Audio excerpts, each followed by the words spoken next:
Hello and welcome back to the channel, guys. So in this video we're gonna have a chapter review, reaction and read through of chapter 1155. I'm speaking slower and lower because of neighbors, so yeah, they deserve a sleep if you don't believe it. But yeah, I just noticed that I've been talking without recording for 10 minutes straight, but the gist of it is that Oda, from last chapter, I even noticed that he's kind of experimenting with spatial manipulation. Becomes the more you write, the more the line between fiction and reality, um, yeah, blurs, and you yourself as an author, yeah, I can tell with my own experience that after 17 years of daily writing, yeah, you start to meld reality and fiction. And when Oda literally says characters themselves decide where they're gonna go, people would think, okay, that's just a joke or whatever. But no, really, I am literally writing a story that I don't myself know where it's going. I know how it's gonna end specifically, but I don't know how we're gonna get to that end. And every time I write, that's the same thing. The characters themselves decide where the things are going. And sometimes I even write a chapter that characters break the fourth wall, literally complaining to where I want them to go, and they don't. And after I've written the whole page or piece, I realize, okay, there are some characters actually arguing with me about my decisions as an author, so which is interesting. But I expect to see more of this going forward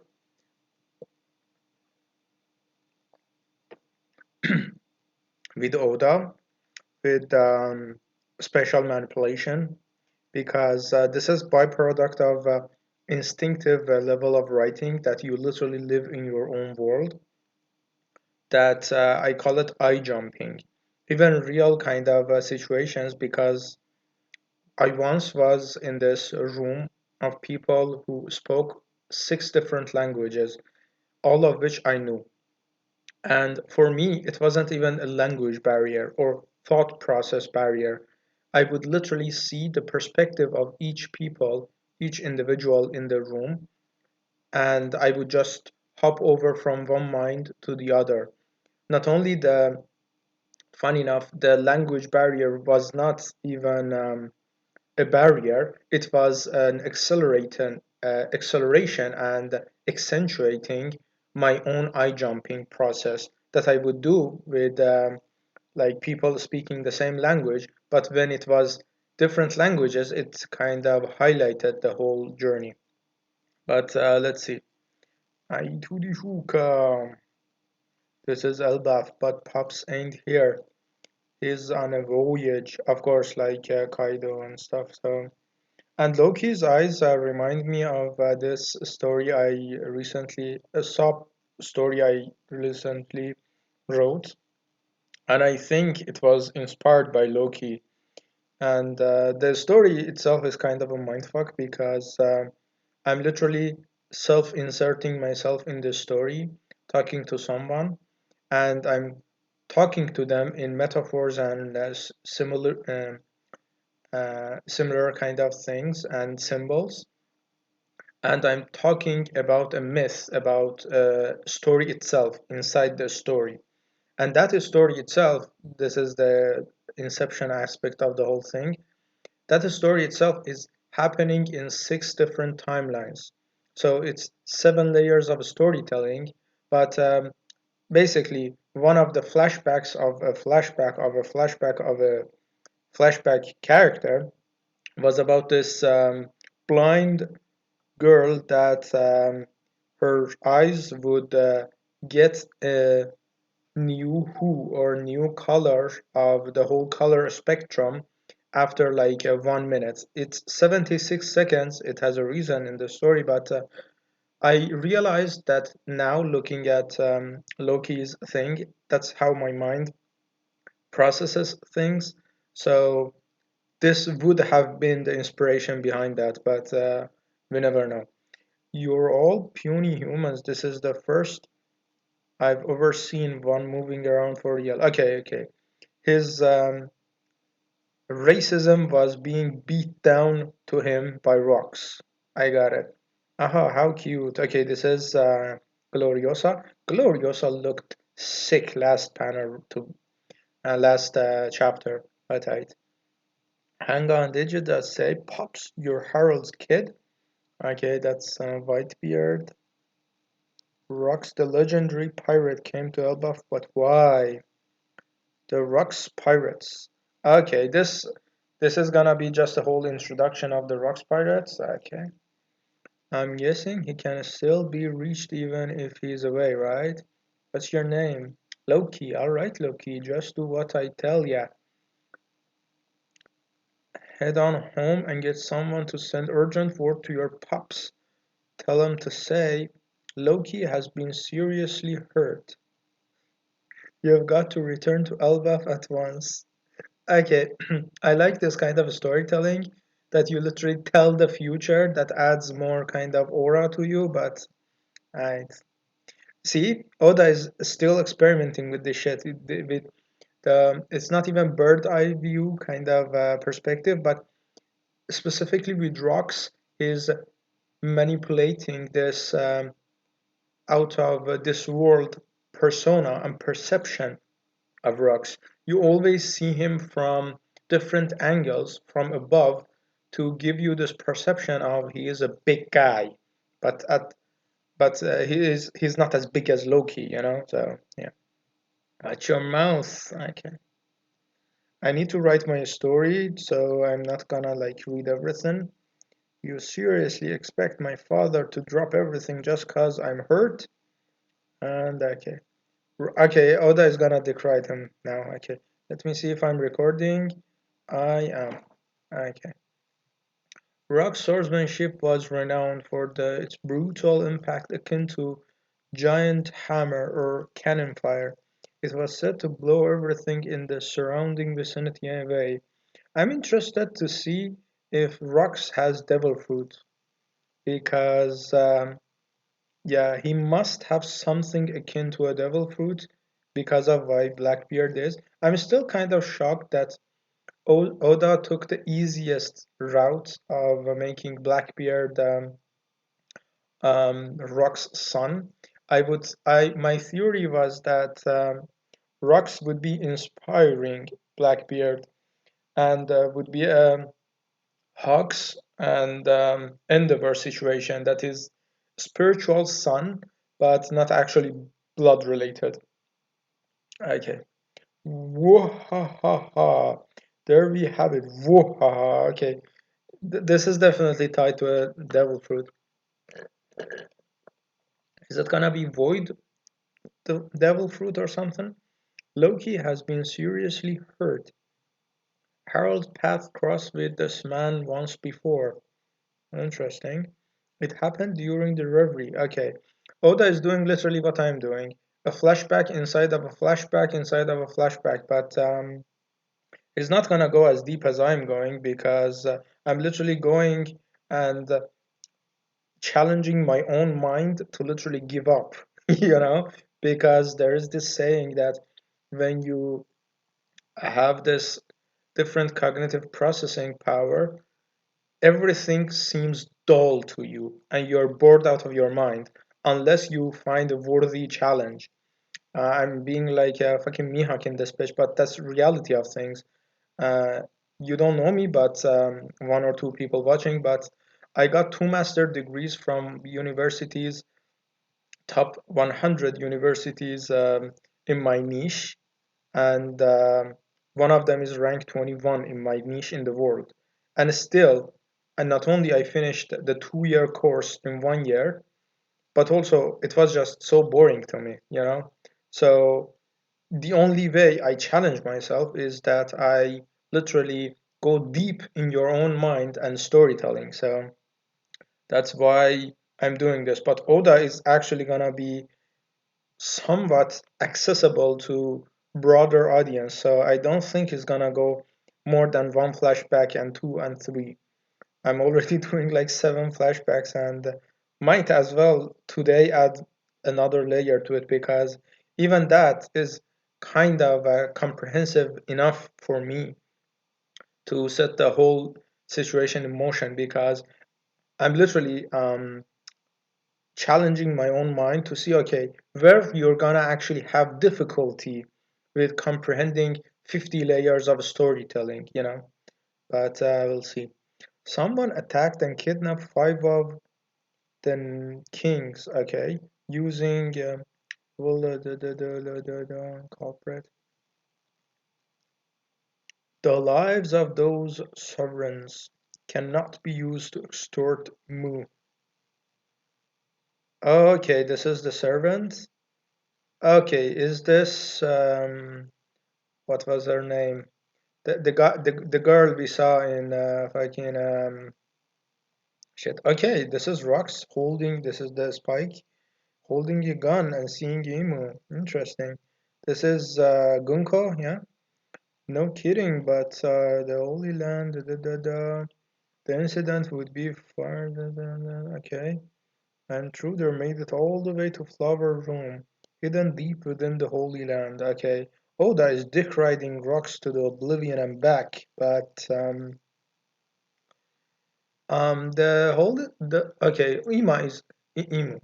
Emu is definitely female. Not because we have the foil to Rocks as the male antagonist, and Emu is screaming female. If 17 years of storytelling tells me something, Emu is like female and screaming. But yeah, are we recording? I am. Sheesh. Okay. He knew there was more than could do in that moment. Okay. Is Oda gonna show us them clashing? But I don't think so. That's that's gonna be too much dick riding for Rocks. But I think this is um foreshadowing Emu clashing with Blackbeard. But yeah, just wait one day, I'll be back. Yeah, definitely. Yeah, I'll be back in literally resurrected or this makes me think Rux is actually alive. Not because of the promise, this could be in Blackbeard's kind of way, I will be back. This the very least this guarantees is that Blackbeard is definitely gonna clash with Emu, if not straight up kill her. But yeah. Okay.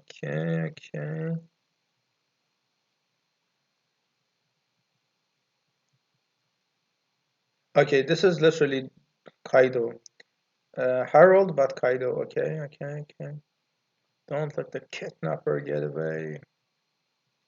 Okay, they're framing this guy, and they must be the who kidnapped the kings. How are they? Okay, I'll show him. A giant in the Holy Land. Don't find. Okay. Okay, they're gonna clash. Sheesh. Yes. Yeah.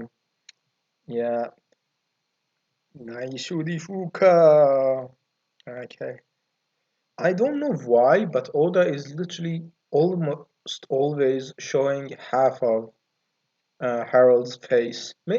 I definitely bet Oda is experimenting with spatial manipulation to see how far he can make things look different but similar to amplify his messaging. But yeah, this is so sick, bro.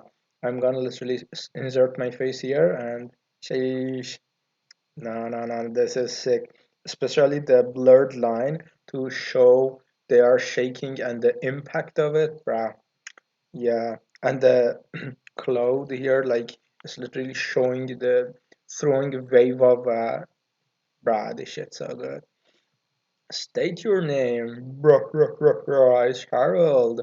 Okay, my guy is looking more and more Kaido every single day. I'm Rux. Anger your next strike toward the town. They'll enslave you if you get caught. The clash between the two strangers blew away everyone with a kilometer radius. Yeah, Oda is gonna decry them. It's fine. Don't ask questions, okay? Okay, Oda is teasing us his bounty. It's gonna be 6 million, 6 billion, right? Maybe 6.9 or something because he's supposed to be devilish, maybe, but we'll see. Rux had taken down a Navy admiral just moments earlier, just moments earlier, as if it's nothing. Oda, we get it. You're dick riding him to oblivion and back, but let's see. I hope we soon get rocks like if I can a couple of power moves or something because since the clash itself and this face reveal, we're gonna get him in One Piece games. And the earliest One Piece game we're gonna get him is a Bounty Rush, and it's gonna be like in anime. So this scene is gonna be in anime like about a year from now on. So we're gonna have rocks in One Piece Bantu Rush. Who knew it? But yeah, I'm looking forward to that. And okay, Oda is just stick riding him. An event sent a powerful shock throughout the seas. Okay, okay. I usually read through all of these, but I get the gist of it, and the nose is so Blackbeard, I get it. But Oda is just gonna decry them, and so, and I need to write myself, so I'm not gonna give Oda's work every credit. Okay, does this mean we're gonna get every single bounty of his crew? Oda's rushing so bad. Okay, in the words of Paris, there exists a long-standing tradition known as the debut black fight. Pirates crew, okay, okay, okay, okay. I knew this would be back because that literally is Chekhov's gun. So he got, bruh, Stussy looks so menacing with that fucking drip and shit, bruh. Okay. Rux used this tradition to build his entire crew. Yeah, that was the theory, and okay. Yeah, good luck people calling Rux fucking, yeah, buggy. Not a buggy, but my own theory is that Buggy actually is gonna awaken and he's gonna have atom splitting kind of thing, and he is still related to rocks, and because you need to understand that there needs to be a character foil with Shanks and Buggy because they're two sides of the same coin. One is celestial blooded, the other one should be rocks blooded because that's literally the foil to celestial opposing side, the D family. So um, Buggy is definitely related to rocks because of the Shanks foil, and that means literally Buggy and Blackbeard are brothers, which is interesting to see, and that only means that. Um, Buggy needs to not only be strong as Rocks and strong as Shanks, Blackbeard, and Rocks now, but also he has Conqueror's Haki as well. The story is gonna be like dismantled if three of these things, all three are not even happening. One, relation to Rocks or another D clan member, and the second one would be that. He doesn't have Conqueror's Haki, Buggy, and the other one is Awakening of his Devil Fruit. Not Awakening, but Strength level mirroring Shanks. That's that's the whole story foil. That sure Oda could literally go and surprise us, but that's gonna be a story kind of defect rather than surprise I'm surprising everyone, But okay, they made their way to Elbaf. Okay, okay, we're gonna see the whole fucking crew now. Nice, you one, three, four, five, six, six. Nah, they need to be 10. Where the fuck? Ah, okay, the other members are gonna join later. Okay, one, two, three, four, five, six, seven. Big Mom 8, Kaido 9. The tenth one mm, would be the other guy beside the silhouette, right? Okay, it's gonna be 10. Okay, this is Shiki. This is Wang Ji. The He's eating Shank's least favorite food, which is interesting. Bro, this literally Stussy looks like who's Evelyn from ZZZ, which is so sick for design and matches her personality to some extent as well. Is he a vampire? Interesting. And okay, so they're gonna be 10 members, right? One, two, three, four, five, six, seven. Big Mom 8, Kaido 9. The 10th one would be the gunslinger guy, right? With four arms or five. Yeah, four arms. But we'll see. Interesting. Yeah. I Shuka. That's the whole way this Elbaf has changed. People never change. The same bloodlust is still pulsing through you. Okay. Is he gonna um break his horns to show rocks? I don't think so, but that's a possibility. Don Marlon. Okay, this is our Frankie. Miss Buckin, the tech bandit. Buckingham Stussy. Shiki the Wicked. Future Golden Lion. Okay. And we now can be certain that this guy is from Wano. So, Gangster from the West Blue. I think following that Mora and Jiha, okay, he is the same personality. Well, that's not to say that plans don't have, okay, this is the same meticulous personality of Stosi, okay. I'm interested in his personality. Have you heard on the place they call or even plan Pirate Island counters or okay, yeah, he does look like Frankie to me, Frankie Foil to me, okay. This is okay. I'm interested in this guy's name. Pirate Prophet Ochoku. Okay, so this is Ochoku. Interesting. Future Commodore of Pirate Island. This guy is looking like mixture of Caribou, the Vodka Islands, or the vampire kind of king we had, and he is vampiric, so and they could be related to Caribou as well. Interesting. Last year, maybe Caribou is his son, but the ears don't match. Is Caribou a vampiric kind of ear? But I don't know. But last year, the survivors stripped bandit together.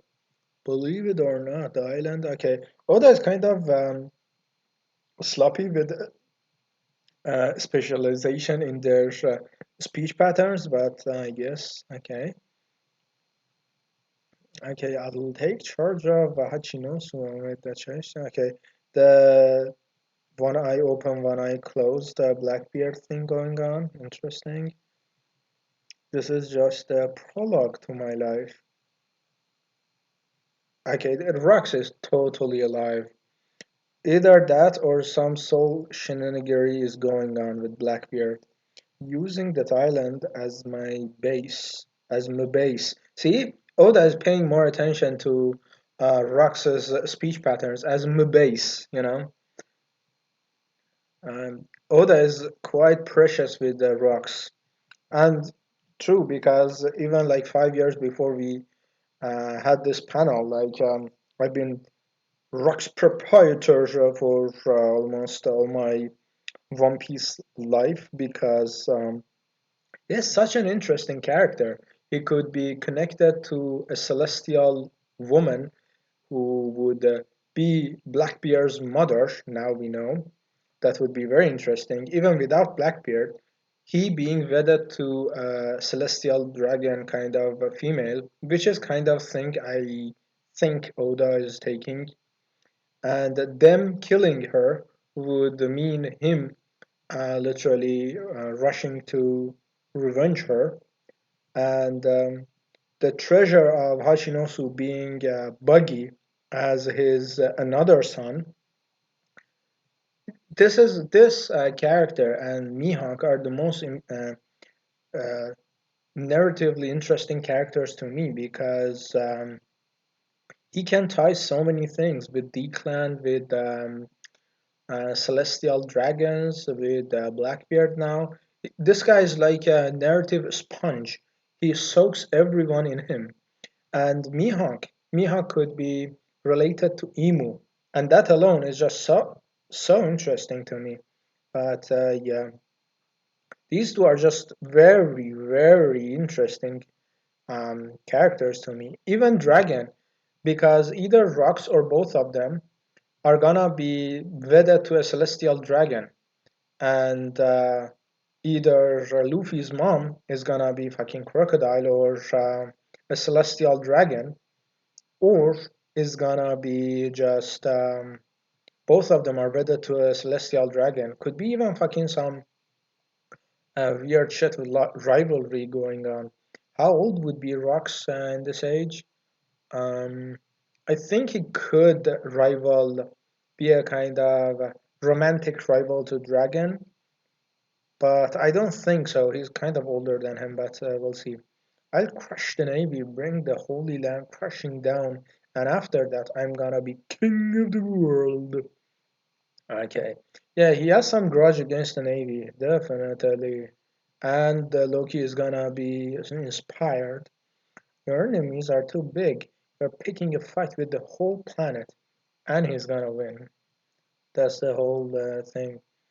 Say what you want. One day, someone's bound to pull it off. Okay.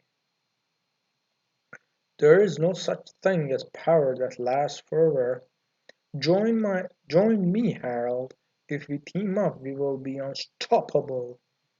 Okay, so his wish of Harold joining is gonna be his descendant, Kaido, joining him, which is interesting. See, this motherfucker is just a narrative sponge. Yeah, Loki is gonna be the Lord. Quit inviting me. I told you I'm the king of the Shoka. I'm going to claim it. The whole damn world.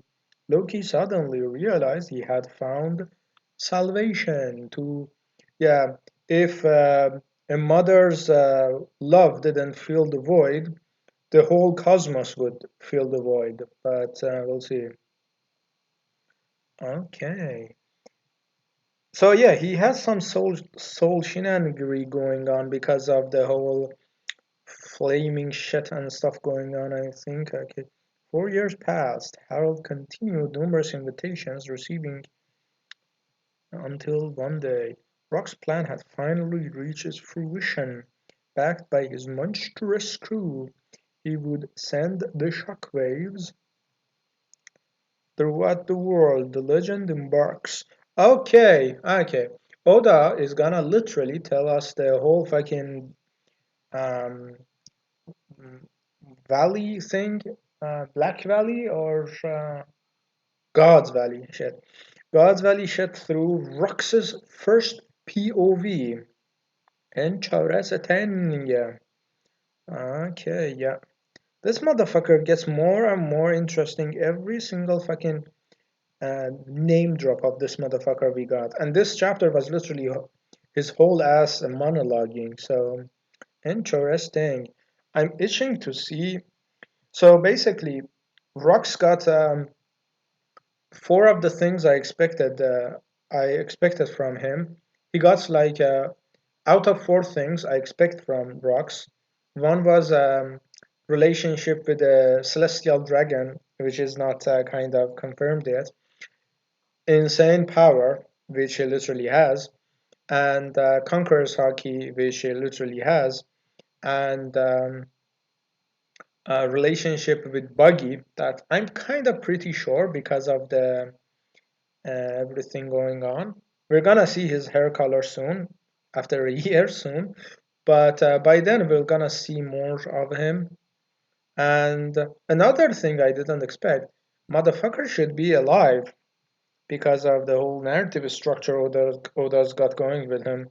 Either through Blackbeard, which is gonna be weird shenanigery going on, but all that's Naruto shit, but or he's gonna literally be alive. I'm more interested to see Boa's devil fruit in this shit. And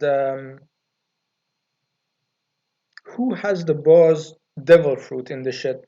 It's either in God Valley, someone in God Valley, could be a holy knight, or could be after God Valley, because